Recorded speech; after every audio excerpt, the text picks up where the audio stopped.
Bouncing with that drop. KCP in the middle. Bounce, Larry. Throw that baby down.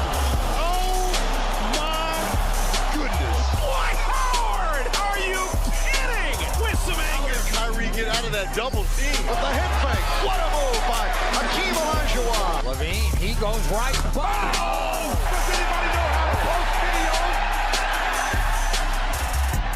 Welcome back in to the Drop Step Podcast. Home team Brandon Lee, B-Dog Brandon Harper, Book the Hook, and Houston from the ATL. Just chopping it up. It's been off for a while. Super Bowl had something to do with that.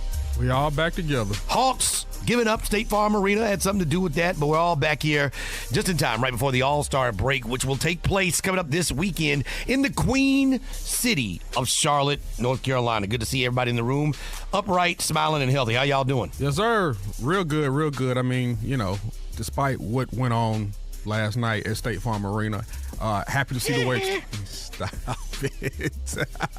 That's right. Well, you're with the bad guys. No, the good guys like what we saw. But you know what, though? No, but outside of that, I really did like watching the Hawks. I liked the intensity they came out with. I liked the defense that they played last night. And just the Lakers, defensive woes again. They don't know what defense looks like, and it showed again last night. I'm way too blessed to be stressed, man. I'm glad to be back in the building.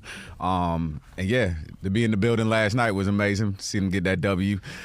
Plenty of trash talking on the way out the building, man. That was glorious. Well, it's well due because Absolutely. over the last 20, 30 years, there's been a whole lot of trash talking the other way. So the nights where the Hawks beat Kobe and beat Shaq and beat Kobe and beat Pau Gasol, and then last night where they beat LeBron James, yeah, you feel good. Defended the nest, took care of business.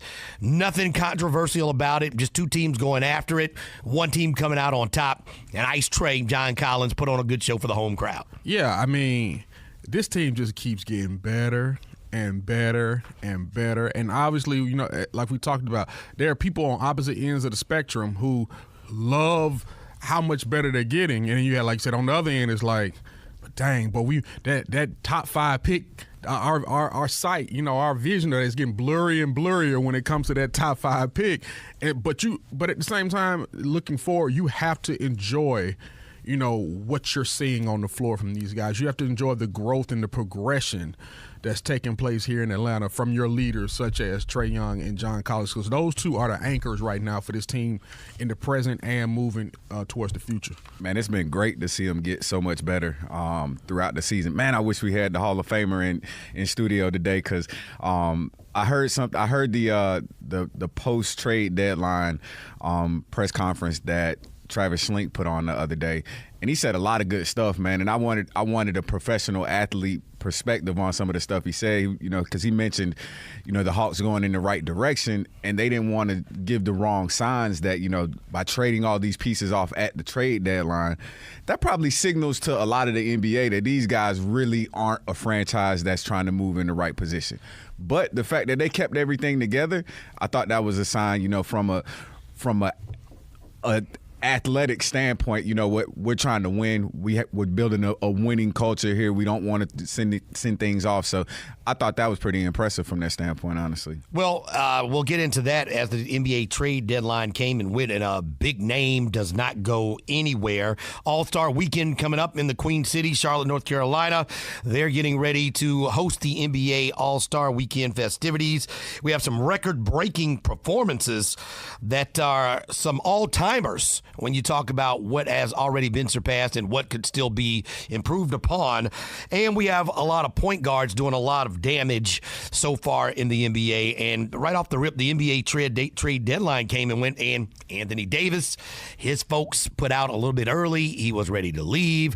He put out to New Orleans. He was ready to leave, and it ended up resulting in a fine for his representation, as he's still under contract and not able to do so in violation of the collective bargaining agreement. So a messy situation became messier as it was known to the world that Anthony Davis wanted to be gone, but the Pelicans, and I give them credit, did the right thing. They did not they did not make a bad decision with a very good asset, and they probably will end up with more suitors and possibly more picks and more players by waiting probably till this summer or waiting till the NBA draft to move AD. And Magic came out, and we know what the Pelicans were asking for the first and the second time. You know, they were going back and forth, and the Lakers had offered the mother lode of all mother loads to bring in AD. And then you hear after that Magic saying that, you know, Demps and the Pelicans did not negotiate in quote-unquote good faith. But I'm looking like, Magic, why should they? Absolutely. Why should – look, this is my thing. Why should another organization act or do business in good faith with you? They have the asset that you want. So they're going to put out some things to see if you're going to bite. Now, I was talking to Houston last week, and I remember maybe a week or so ago, we were talking about how, you know, the Lakers are going to give up the 3 or 4 young guys and then 2 or 3 first-round picks. At the time, I was like, okay, look, if you're the Lakers, you got to do what you got to do. But the more that I thought about it, I'm looking like, yeah, that may have been a little too much. They're really just throwing stuff out at you just to see if you'll bite, because they have the pieces you want. Because look, it's like, AD, if you really want to be in LA, okay, this is what we want. We want the house, we want the dog, we want everything around. We want everything. If you want this piece right here, and for Magic to come out and say that he was not acting in or negotiating in good faith, you got to give me a reason why another organization with the piece that you want should be acting in good faith. That's just another reason why I stand by my statement that Magic Johnson is not a good general manager. Oh. He's not a good general manager. Well, he's going to have to answer for some of the moves he's been a part of. This Lonzo Ball thing is not working out right now. You know how Lonzo Ball ended up in L.A.? Because they got rid of D'Angelo Russell. Oh, boy. Of course. You know what D'Angelo Russell just did? He's going to the playoffs. Going to the playoffs, going to the All-Star game, and the quickest to hit 5 or the youngest to hit 500 threes, is it? Like, right. That's not Lonzo Ball. All right, well, first, hold on. Let me shoot Magic some bail. Let me shoot him a little bit of bail. And I'm not doing this because this is the GM, the president of my team. Give it to me. But when it came to D'Angelo Russell, I feel as though there are certain guys when they're on a team, if they're not conducting themselves, or you feel as though they're no longer somewhat of a fit for your organization, you move on. Now, obviously, he's doing well in Brooklyn. Sometimes a change of scenery can change a perspective for a guy, and say, you know what, this is a business. Oh, and this is real. I need to start buckling down and I need to start doing what I need to do. Now, I'm not saying he's not talented, because we saw his talent when he was in L.A. Maybe the Lakers didn't want to deal with his level of immaturity at that time, so you move on. So when you got a guy who's performing in another city, on another team, everybody wants to say, well, see, the Lakers should have kept him. Maybe, but that's easy to say. Well, D'Angelo Russell's immaturity does not even come close to the level of immaturity that Lonzo Ball brought along with him in the name of LeVar Ball. True. And that's not all his fault, though. I think his dad Not at all. and his mouth and the hype and the train that came in before Lonzo Ball came in. But, you know, it is unfair, you know, that I think that a kid 3 years in, you know, I think 3 years in is when you have to, you know, wait till you see what you think you're going to see from a guy.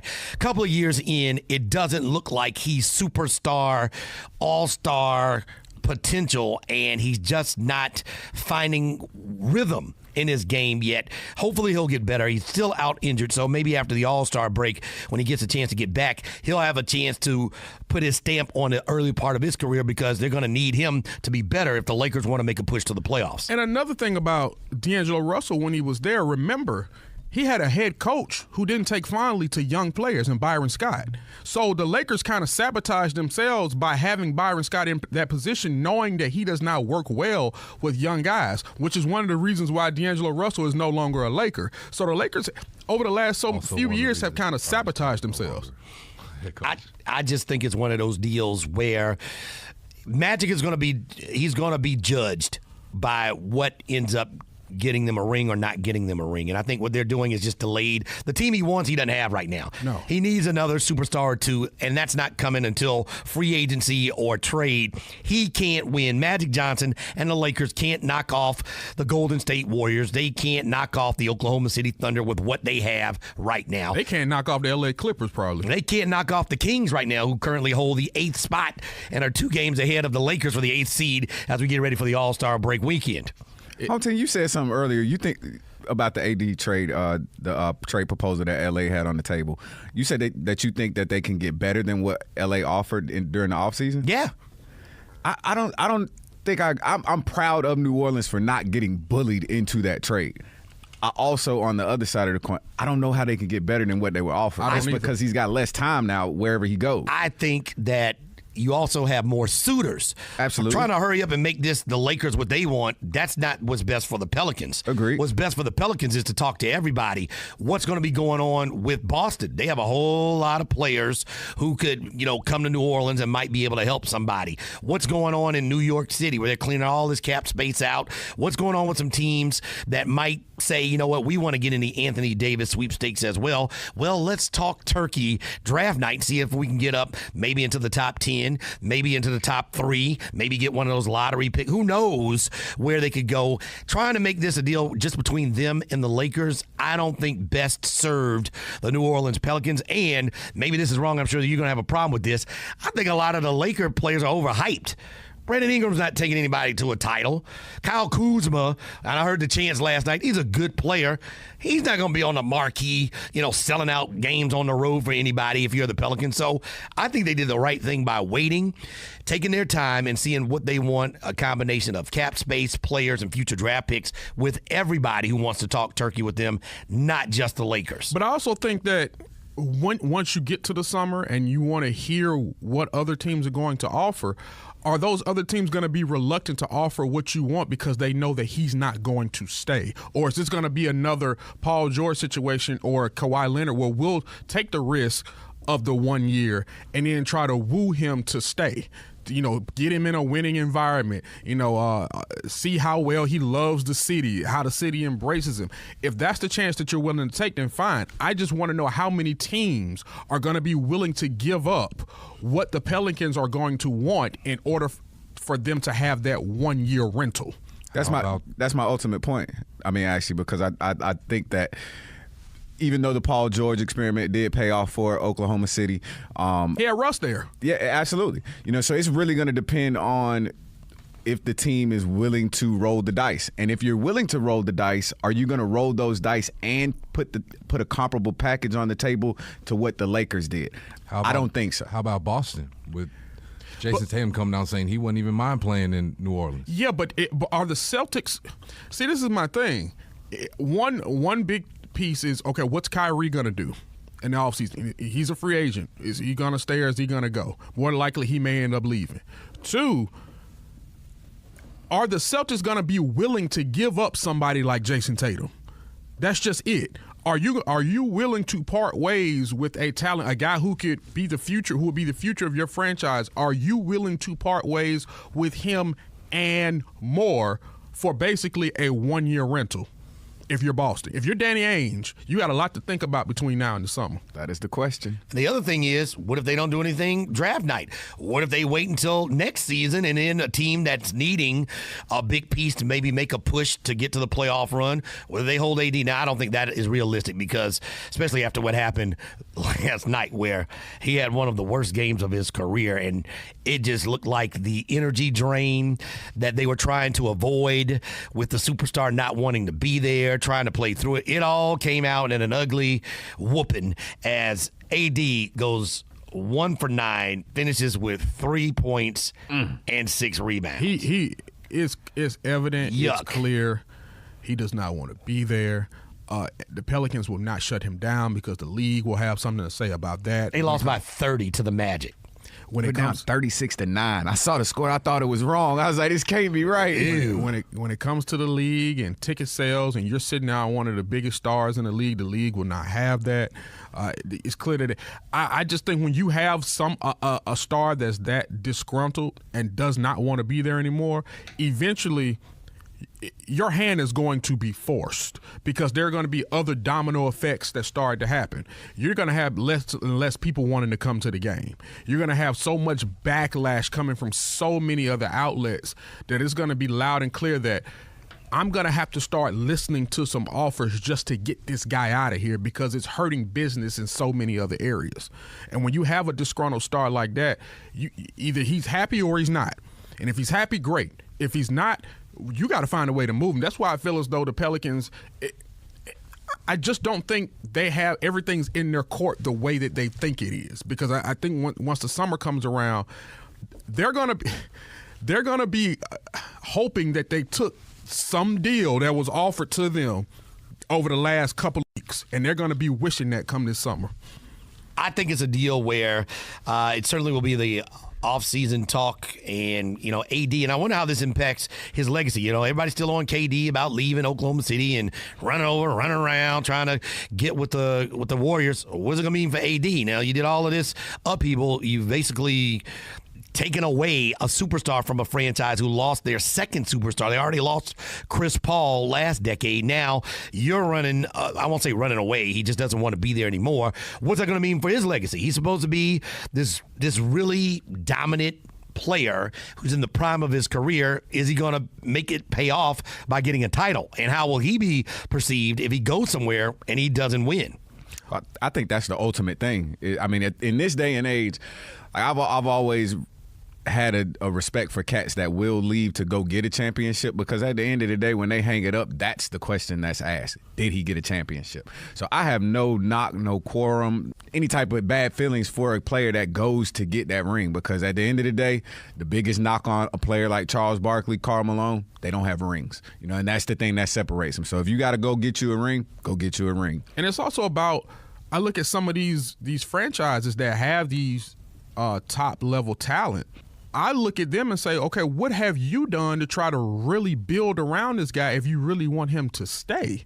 Like, people complain about top guys leaving and, oh, woe is me, the small franchises. What have the small franchises done to try to put the best they possibly can around him to ensure that he will stay with their franchise for a long period of time? New Orleans did, though. They tried. I mean, they gave him Boogie. They tried to give him Rondo. I mean, Holiday isn't bad. I mean, it's not like he don't have at least a decent enough squad. Yeah, Holiday's second well, in assists? I'm not talking about necessarily. I'm not talking about them specifically, because he's not the first guy to leave a small franchise. But I'm just saying that there are sometimes you have to put onus on the franchise and not always on the player, because if you're not doing what you need to do to put the pieces around that guy to ensure that he can stay and win there, then you can't blame a guy for wanting to say, you know what, when my 4 years or my rookie deal is up, hey, I may want to go look somewhere else. That's my option. That's my choice. It's a slippery slope, because ultimately it's a players' league. So the question, kind of like KD, is you can blame Oklahoma City.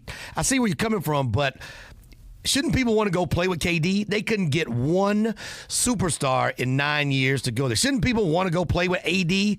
They couldn't get. They had to trade for Boogie when things weren't working out in Sacramento. Shouldn't he be the person, the lightning rod, to attract other players to come to New Orleans and play? Chris Paul was trying to get to L.A. Shouldn't people want to go play with Chris Paul in New Orleans?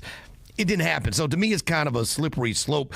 The small market and the smaller market teams basically just have to draft their superstar and hope that is something that kind of is the catalyst for other people to come play with them. It's just a double-edged sword. You have a guy, you get a high draft pick, he turns out to be one of the top 5 to 10 best players in the league.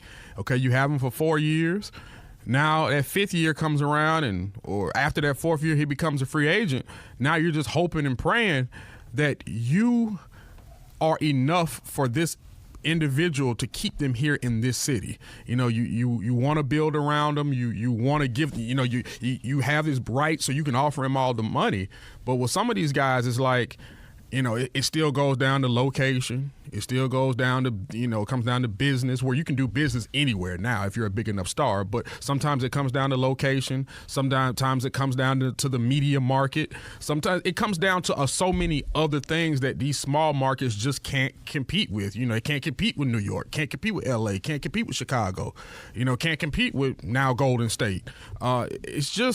it's a tough deal for a lot of these small markets, and it's been that way for quite some time. Well, when you look at some of the small market teams that are, at least this year, having a good run at it, Milwaukee still handling business 2 days before the All-Star break. They are the best team in basketball, have the best record, not only in the East, but in basketball. I have game over the Golden State Warriors, and it's a situation where you look at Toronto, and if you look at Indiana, without Victor Oladipo, they are the third seed right now in the Eastern Conference. And when you start to look at Philadelphia, you look at Boston, too early to call them disappointments, well, at least for Philly. I think Boston's a disappointment right now. But you start to look at where those teams are and what their expectations were. Toronto, Milwaukee, and Indiana have all exceeded expectations. I saw a stat for Philly. They said Philly is 1-7 when it comes down when against the Celtics, the Raptors, and it was one other team, but it was one of the top 3-4 teams in the East, and the Sixers are 1-7. That's an alarming stat for a team that's supposed to be obviously not getting the pieces that they have now. They're supposed to be the top contenders in the East. So what that's saying to me is if you can't beat you're talking about being NBA Finals representative, you can't even get up out of the East. You need to beat the guys that are in front of you that you need to beat in order to get there. To be 1-7 versus those top teams when you're supposed to be a top tier team, that's unacceptable. Well, the team that won, it's the Bucks and the Raptors and the Celtics. You're 1-7 against basically everybody who's supposed to be in the Eastern Conference Finals. Right. A team that won at the trade deadline, Philadelphia, they got Tobias Harris. Yeah. And that might help them kind of get closer to where they want to be. And certainly will help them once they get to the playoffs. We talk about a guy who's fundamentally sound in a lot of his game, has that dog in him where he wants the ball in crucial situations. They are the winners. Kristaps Porzingis going to Dallas, as it looks like the Mavericks are going to try to build through not necessarily the draft now that they have Luka Doncic, but they're going to just try to acquire other star players. That is a big gamble with a guy coming off of a major injury and a guy that's going to have to fit in well in a new system. Dallas, a.k.a. the foreign exchange. It's crazy out there. Because like we talked about last week, Yeah. that is the European – if there was like a European state that's the European franchise right there. European capital of America. Because even San Antonio throughout his years have had a lot of players that have come from Europe and from across the seas. So when it comes to those Texas teams, specifically the Spurs and the Mavericks, you've had a lot of fundamentally sound guys to come through those organizations, and they're really big on fundamentals when it comes to, Mark Cuban had his comments, months ago about the AAU leagues and the travel leagues here and the leagues over in Europe, about the discipline and all that. And we see with this move that he's sticking by that. I liked everything that went down at this trade deadline. For me, it kind of showed a couple of things. The Western Conference is what the Western Conference is. No action going on over there. But the guys from the East, they tried to solidify what they already have. Milwaukee picking up Mirotic from New Orleans. Yep. Toronto picking up, Marc Gasol. Mm-hmm. Like, those are power moves and for the long run to make this playoff run. Right. I can't wait for playoff time. I cannot wait for this Eastern Conference playoffs to get going, man, because it's going to be competitive. Like, it's going to be competitive 1-8, and it's not a lot of trust. Just like you said, Philadelphia is 1-7 versus the top teams out of the East. So I feel like they could easily be taking a walk in the first round, or they could be the Eastern Conference representative in the finals, honestly.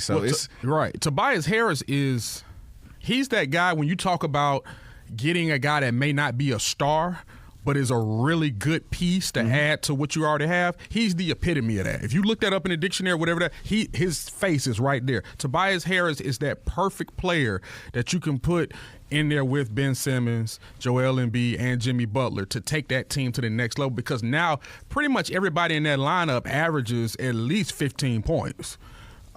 So it's just now going down the stretch is going to see when it comes to ball distribution. It comes down to who's going to take the last shot and who's going to, I didn't get enough shots this game. Shouldn't be Ben Simmons. It should not be Ben Simmons. One man's opinion. If it's a shot, No, not Ben. No. All-Star weekend is upon us in Charlotte, North Carolina, looking to host a great All-Star weekend, and the starters were named last week, and it should be fun. Now, the interesting part was, again, I like the way they select the teams now, where you have a team captain, and then they have a draft. They pick their own teams. Team Bron versus the Team Freak, as Giannis Antetokounmpo is one captain, LeBron James the other captain. And I think LeBron picked the better roster. Now, I think Giannis needs to get credit because he picked some folks he needed to pick. You have to give him respect for that, but he also picked a couple of his boys. Yeah, I don't. LeBron, that team is going to run all over Giannis' team. Yeah. Team LeBron, Kevin Durant, James Harden, Kyrie Irving, LeBron James, Kawhi Leonard. Team Giannis Antetokounmpo, Steph Curry, Joel Embiid, Paul George, and the homeboy, Kemba Walker. Now, you have to do that. LeBron has the fact that he has Durant and Kawhi And James Harden. and they're gonna have to cut that MVP trophy in about 4 pieces. and Anthony Davis. and right. Oh, it gets better. The reserves: LaMarcus Aldridge, Bradley Beal, Anthony Davis, Damian Lillard, Ben Simmons, Klay Thompson, Karl Anthony Towns, and Dwayne Wade on Team LeBron. Team Giannis, Blake Griffin, Nikola Jokic, Kyle Lowry. Here's his homeboy, Chris Middleton, who's having a pretty good year. Dirk Nowitzki, Victor Oladipo, who won't play, D'Angelo Russell, Vucevic, and Russell Westbrook. And you know the Ben Simmons was traded from Giannis's team Correct. to For Russ. LeBron's for Russ. I thought that was pretty dope too. Yeah, I thought that was kind of dope that they actually made a trade go down. That was really just slick. seemed like LeBron just kind of bullied the trade in the draft, though. You can only you can't get bullied. Like You are trading an all-star for an all-star. Well, that is true, but I mean, come on, like it seemed like LeBron just kind of got whatever he wanted. It seemed like they wanted those people to be with LeBron. He knew what he was doing, and I don't think Giannis was going to put up any fight to try and stop him from getting what he wanted. Man, it sounds like the superstars versus the semi-stars. I mean, and I'm not gonna knock, because we all know that, you know, when the All-Star game, once those shoes hit the hardwood, you know, anything can happen, especially when shots start to fall. But just looking at the starting five with LeBron, KD, Kyrie, Kawhi, and Harden, boy.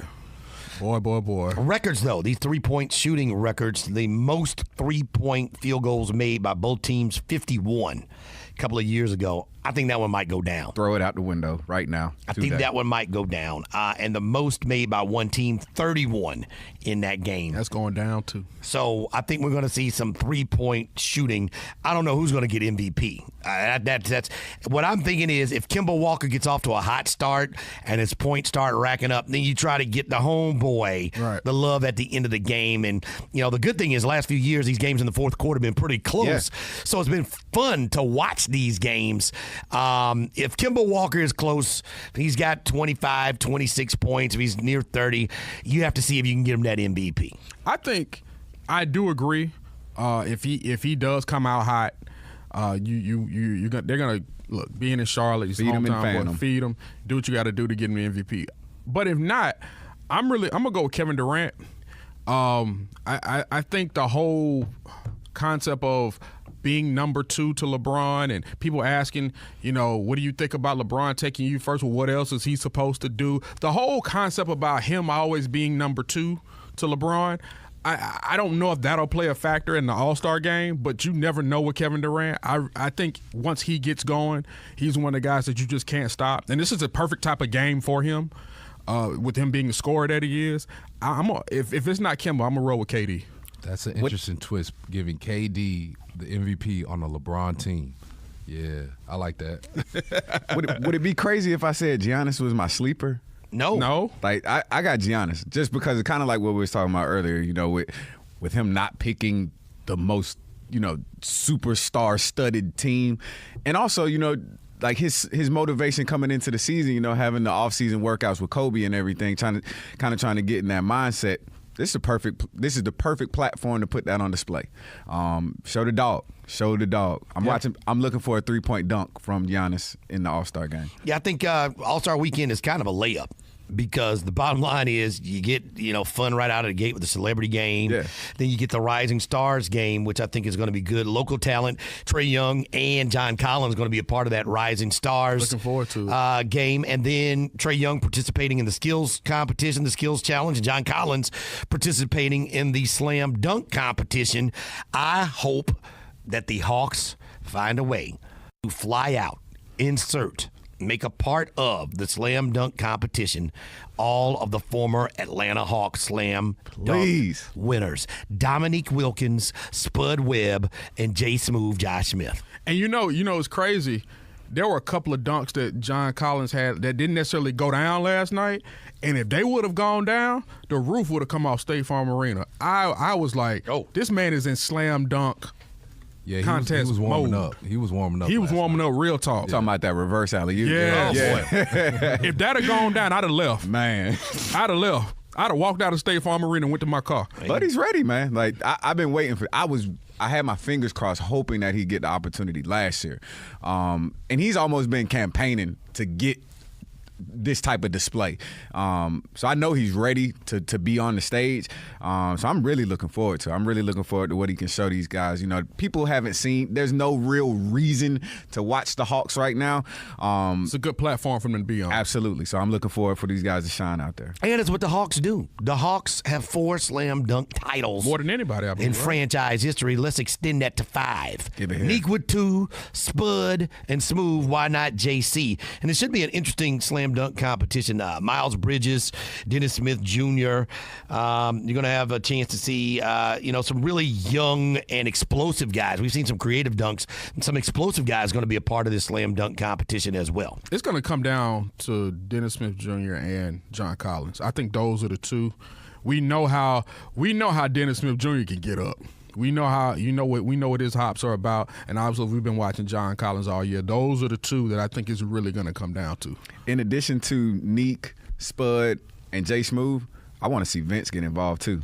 I know him and Vince been freaking some stuff out. What if they have an old man dunk off? Let Vince Carter, and it's in North Carolina, have MJ come out there. I don't know what he has left in the tank. You got Dirk in the 3-point competition. You might as well throw Vince in the dunk competition. Nah, because the last thing to go is your shot. The first thing to go is the knees. Might need a trampoline on some of these. not for a dramatic effect. I do not want to see Mike in those bootcut jeans out there.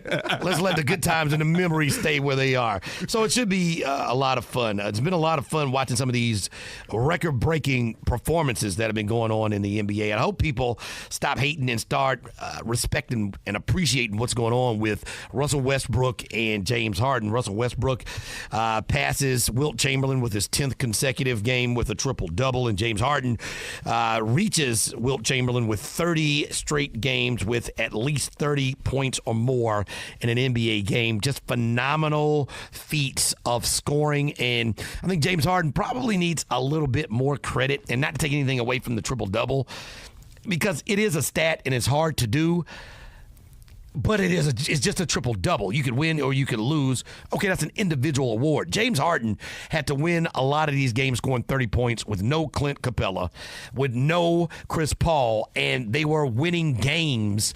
His 30-plus point performances, even though they're still the 5th seed, he took them from a place where they were out of the playoff picture to putting them in position where they could be in a good spot come playoff time. Yeah, this is a tough one.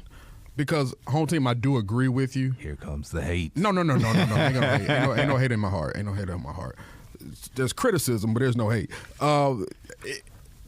I agree with you because what James Harden is doing, what he has been doing, is absolutely 1,000% phenomenal. And the fact that he's keeping his team more than above water in the Western Conference, that is, and he's pretty much been a one-man wrecking crew. Because if it's not, like I said, he hadn't had Chris Paul. We don't know what Chris Paul has left. He got hamstring issues and all kind of other issues, and the fact that he's getting older. and he's lost so many guys in the offseason, he's had to do it all by himself. And then to keep them in the middle of the pack in the playoff race is absolutely ridiculous. So I probably have to give it to Harden, but my goodness, to be able to get and we're not going to sleep on Harden because Harden's been able to get a triple-double with 50 points. He's had a couple of 50 points, 10 rebounds, 11 assist games. So even though he hasn't been on the run that Russ has been on when it comes to the triple-doubles, you sprinkle some triple-doubles in with those 30 and 40, 50-point games as well.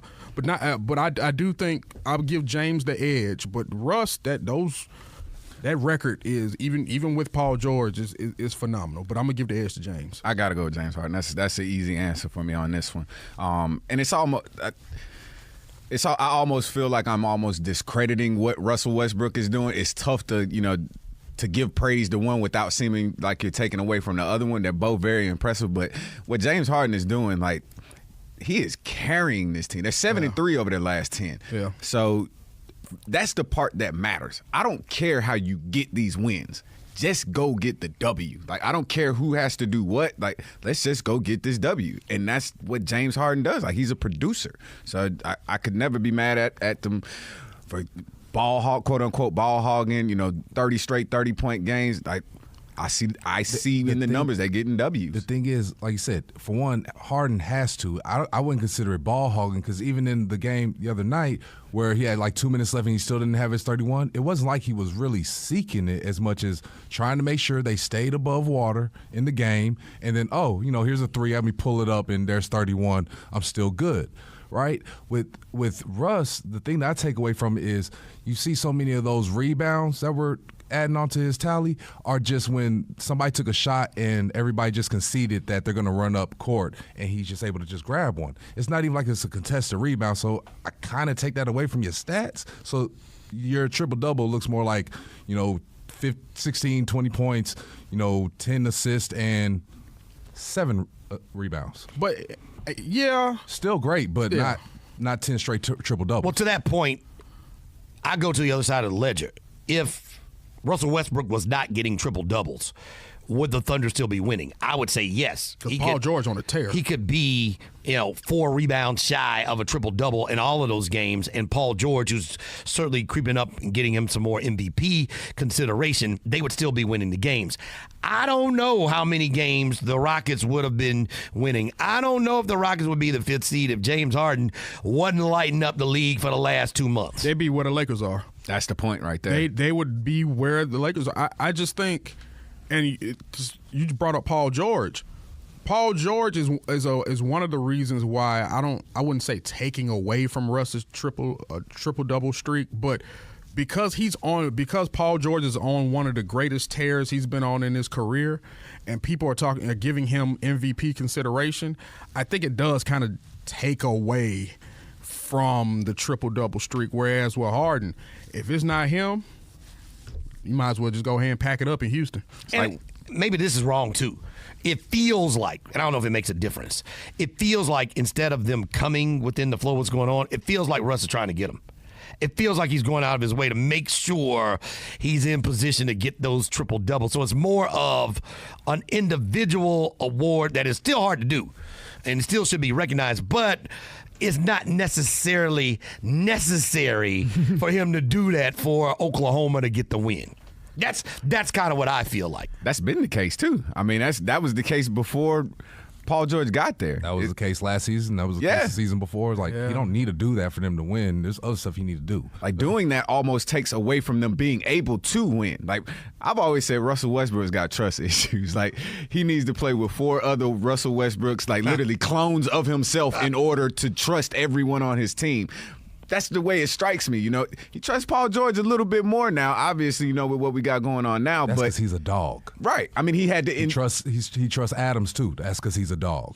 But outside of that. But at the same time, we say that, and we say he doesn't need to play that way in order for them to win. But when he has played that way, I don't know if he didn't play that way that they would win. That's a good point. So I look at it from the other perspective because we can say that he's stat stuffing or whatever, but when he's dishing those assists and getting other guys involved, you can say anything about the rebounds. When it comes to those assists and him navigating and getting people the ball in the right position, that's why they were able to make the playoffs. That's why he was able to elevate that team. I actually disagree because, like, I've seen Russell Westbrook go off and have triple-doubles in as many wins as I've seen him go off and have triple-doubles in losses. So I can't necessarily – Paul George is the difference. Like, when Paul George is on his game and Russell Westbrook is still doing that, it usually results in a win. Without that, like, Russell Westbrook's going to be Russell Westbrook. But I'm talking about before Paul got there. It was coming in losses. Like, he had those numbers in losses. Like, don't get me wrong, he's trying to win the game. I mean, obviously, but it's not necessary. Just like you said, it's not necessarily necessary. But but if it's not necessary, then what would you like him to do? Well, I guess the question is, he can't change the way he plays. Now, again, to Houston's point, we've seen the videos on YouTube. Some of those rebounds. Okay, I'm not disagreeing with that. I agree with that. Just flying across the free throw lane to grab a rebound on a missed free throw. Watch out. It's a rebound. I get it. I don't know how that helped you win a game. But I get that, and I'm not disagreeing with any of y'all because I've seen those things. And I'll be like, he's been fighting. Oh, he's fighting for that. He's counting. But at the same time, if Russ doesn't play the way Russ knows how to play, then what do you want to see from Russ then? And that's kind of the James Harden argument. What do you want him to do? Not score 30? Yeah. Score 28? Because then you'll be asking what's wrong with him. And let P.J. Tucker try to up his average. It's kind of, you're right, there's kind of the same argument. I just think that it's not necessary for him to do that, but we are invoking the name of Wilt Chamberlain with both of these guys, and that needs to be respected, period. All right? I mean, this is not something we're going to see all the time. We don't know when these streaks are going to end. It might not be anything we see in our lifetimes again, and we need to respect what Russell Westbrook and James Harden are doing in the primes of their careers. Hey, can I ask y'all something that may just absolutely stir the food all out of the pot? Sure. Hey, do we think Wilt deserves all the credit he gets? Yeah, that's crazy talk. Wow. You're gonna invoke the spirits of the old heads. We can say that for another podcast. Yeah, he will, because that's just like going after Bill Russell. That's bad juju, What are his 11? What do his titles mean when there weren't that many teams in the league? I am not doubting the picture with the 100 on the paper. I'm not doubting the picture. Okay. I just my homeboy said, man, you gonna give him credit for that? Man, he was a foot taller than all these little midget white guys he was playing against. Man, is that his fault? No, hold on. They said his fault. Wait. They said the same thing about. I've heard some people say the same thing about Babe Ruth. They said we ain't playing against no black people. He was playing against insurance salesmen. So how good were these people if they didn't play against some of the people who are tops in the game now? Well, I don't think you can mix and match eras. What you have to do is appreciate people in the era they're in. And in Wilt Chamberlain's era, absolutely, he whooped your tail. Absolutely. Just like in Tom Brady's era, he's whooping your tail. Absolutely. Just like in Magic Johnson's era, he was whooping your tail.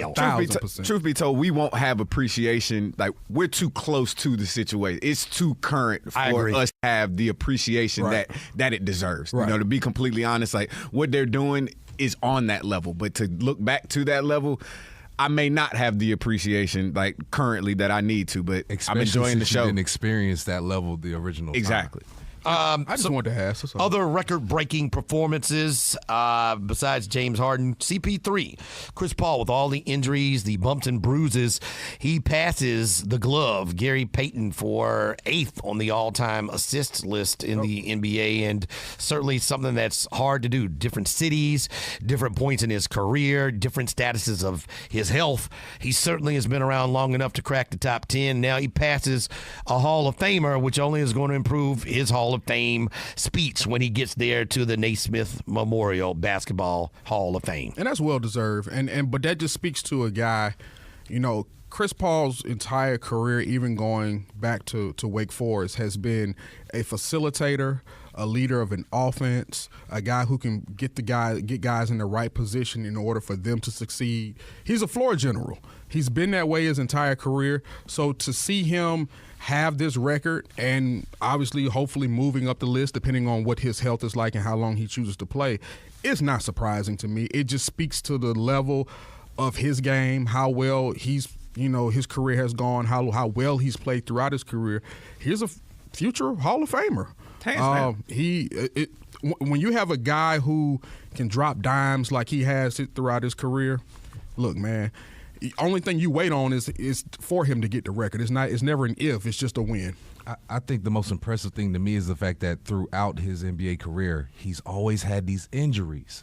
So he's had a lot of games off to still crack the top 10 and keep on going at this point in his career. That's what's most amazing to me, because he never gave up. He's never stopped. Like you said, the whole time he's been a facilitator. So, yeah, if he's going to get anything, if he's going to be anywhere on anybody's record, it's going to be in the assist column, because that's what he's always done. Facts. Love it. Yeah, I've always been a huge Chris Paul fan, man. I love just like you said, B-Dog, facilitator. Like he's the leader of the squad. Like he's not a selfish player, and you can see that in his game. He's a very creative player as well. Like he's gonna do what he has to do to get you in the best spot. And I've always respected that. So shout out to Chris Paul making that top 10 or passing Gary Payton, excuse me. Chris Paul, a lot of people wanted to see him in Atlanta in a Hawk uniform. He wanted. He was on record and said he wanted to play in Atlanta for the Hawks at the time. Things didn't go that way, so it's a bit of spilt milk. But hopefully we get a second chance, and hopefully Trae Young can be Chris Paul-esque in his career, as Trae Young doing a very good job going toe for toe, shot for shot, big bucket for big bucket with LeBron James when the Lakers just came to town. And he finds himself with one game to go before the All-Star break, fourth in total assists in the NBA, on pace for a really good rookie season. Even if he doesn't win Rookie of the Year, he's certainly going to be one of the more impressive rookie point guards that the NBA has seen in a long, long time. Yeah, it's a skill, man. It's an art. Like guys who know how to draw, guys who know how to paint, guys who know how to do tattoos. It's a skill. It's an art. It's something that not everyone knows how to do, because if they did, everybody would be able to do it. To be able to see things develop before they actually do, to be able to put the ball in the right spot for your guys to succeed and to make them better. Man, I have the utmost, even though like my favorite player of all time is an ultimate scorer, I do love watching guys facilitate and make other guys better as well. Having a special appreciation for guys like that, to where they not only can get theirs, but, hey, let me help you get yours as well. Oh, I see this develop. I need you right here. Boom. There it is. Boom. There it is. And then they make for a heck of a highlight. Absolutely. How many times have we seen a Chris Paul dime or some of these top point guards dimes on SportsCenter Top 10? And we're looking like, bro, how you see that? Yeah. Like I knew Trae Young was a passer. I knew he had the ability to facilitate, to make these types of passes, but I did not see this level of passing coming. And I was hopeful, very hopeful, but I did not see this, man. I mean, he's doing an amazing job setting players up. He puts people in the right spot. Like, he's going to catch you. He's really good at angles. He's really good at positioning. He's good at hitting people in a spot where you can produce. He has a great touch with the ball for when he releases the pass, that it's at the perfect time and that nobody can react to it but the player that he's intended it for. And one thing that, to your point, Coach Pierce said it last night. Somebody asked him, are you still surprised by some of these passes that he makes? He says, no. Like, that's what we drafted him for. He says his best quality, like you said, you were surprised by his passing, but his best quality is his pass, and he's more surprised by the turnovers because he feel like there's no point where he should ever turn the ball over. He has that great of a handle. So I love what we got, and I love the fact that he just broke the record for rookie assist here. Yeah, for the Atlanta Hawks, had a rookie record with his 404th assist. He's now up to 411. Don't that kind of sound like a good omen, being that the number was 404? 404, the area code in the ATL. And Chris Paul, his rookie season had 611 assists. So Trae is 200 assists with 24 games left to play. So he's averaging about 7 assists a game. So he's about an assist off of catching what Chris Paul did his rookie season. So you're looking at similar production from a guy who is really starting to show that he's grown, because his shot selection, his shot percentage, his three-point percentage, they were all ugly earlier in the season, and they all have crept up to be a better look as we approach the All-Star break. And when you think about a point guard, I know all point guards have different styles, especially in today's league. You got your more aggressive point guard in Russell Westbrook. Obviously, you have guys like CP3. You have your guys also like John Wall who can get to the basket. They're great scorers as well. But when you think of a point guard, we always go back to your Magics and, your guys who are able to make great passes and say the quarterback of the offense. It was your job to make sure everybody was in the right spot. If you're going on a fast break, analyzing the floor, making things happen, seeing things before anybody else had a chance to see them, and that's what the concept of a point guard was. I mean, it still is. Trey's numbers will get better as the team gets better. Right. There was a shot in the fourth quarter that could have been one of the dagger shots. Kevin Huerter, who's having a pretty good rookie season, he missed it. Good pass, wide open, and he missed it. Next year, he's probably going to knock that down with regularity. Yeah, he will. There was a nice cut to the basket from John Collins, and John Collins would have made the shot, but he was fouled. So little things like that. There were two or three more assists he could have had against the Lakers last night. He could have been approaching 20 assists in a game where he wasn't forcing anything. It was just within the flow of the game. I was just watching them last night. They were just playing free. They were playing loose. Every time the Lakers would miss a shot, Collins would get the rebound, whoever would get the rebound, they would come down the floor. I said, oh my goodness. The way that they were just moving, coming down the floor just oozed confidence. And it just made me think that every shot that they put up, every pass that they made was on the dime and the ball was going in. It was good for the city to see that. Yeah, they're getting a lot better and they playing with a lot more confidence. They just don't have the talent yet, which is a great thing. Right. Which is a great thing in my opinion. Going all the way back to a month and a half ago, 2 months ago when they played the 1 point loss to Toronto, took Toronto down to the last minute and lost that game. Since that game, they've played with a renewed sense of we can hang. Like, it doesn't matter who we're playing with. Like, we may lose, but we're going to go leave it all out on the court. And I feel like that's what we're getting from them every night. So I love the improvement. Speaking of point guards, who is your favorite point guard of all time, Book? Favorite of all time, man. So this cat I'm big on facilitators, like we were just talking about. Obviously, point guards are going to be of that mold. I'm a huge Steve Nash fan. Okay. Man. I just love the way Steve Nash runs with the ball, like just pushes the ball. He's going to put pressure on you. The Canadian. To make sure that you're on him, which is then going to make you come off of your man. Like, I love Steve Nash. He's a double threat. He's not the biggest scorer, but he will score if he has to. But he's more of a facilitator. He's going to set the table, set the dishes out there. So I'm going to go with Steve. B-Dog, who's your favorite point guard of all time? I mean, I wasn't alive in his prime.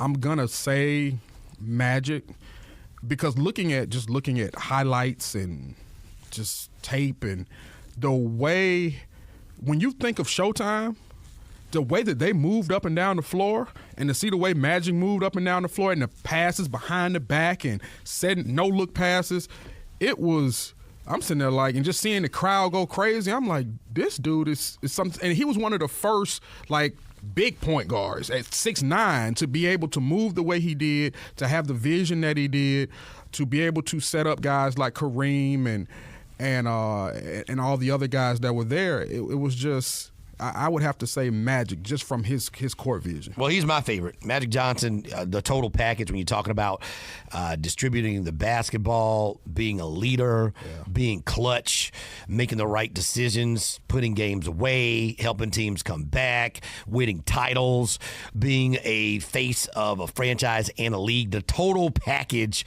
all of the boxes are checked for me with Magic Johnson. And then the flair, the fact that you can do it. And, John Stockton didn't have the flair, but he's still the all-time leading assist leader in the history of the NBA. Right. Magic did it with a little bit of flair, and who knows what he could have been or how long he could have played had he not had to retire early due to his HIV status at the time. And Magic always had that likability.